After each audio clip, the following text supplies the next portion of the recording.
The stock market is a place where investors and traders come together to buy and sell shares. It operates much like an auction where buyers and sellers come together to negotiate prices.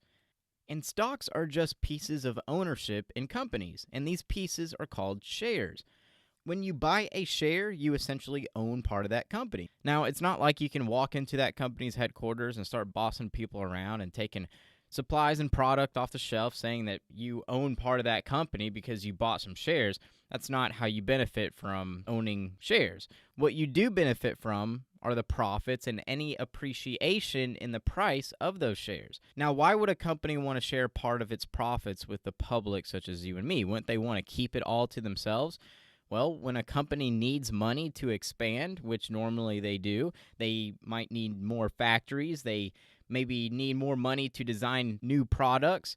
They may have some other business strategy that they want to pursue. They need money to do those things. And instead of going out and obtaining a massive loan that they need to pay interest on, they can sell portions of ownership of the company, which are called the shares, and sell that to the public. This way, they can obtain a large amount of money to meet their needs.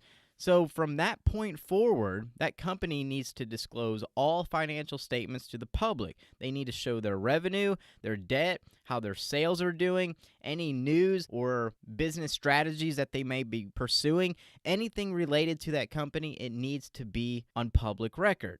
And depending on the supply of the shares and how well or poorly that company does in terms of generating profits, that will determine the demand for those shares and therefore affect the stock price. So that's how prices change, and they change every day and every second that the market is open.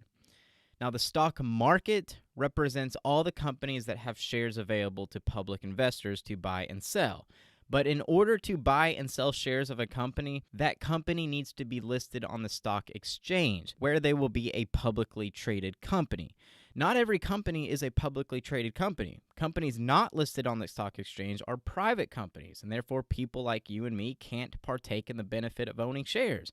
So in order for a company to be listed on the stock exchange, they need to go through a lengthy process to meet certain regulation requirements before being able to be a publicly traded company. Now, the stock exchange, such as the New York Stock Exchange or the NASDAQ, is the infrastructure where buyers and sellers come together to buy and sell stocks. And in today's day and age, this is all done electronically, and it happens at the speed of light. So literally, every second that the stock market is open, there are thousands of transactions happening between buyers and sellers from all across the world. Now, when people refer to the stock market, maybe you've heard on the news that the market is down 5% or the market is hitting record highs. What they are referring to when they say the stock market is the major stock indexes.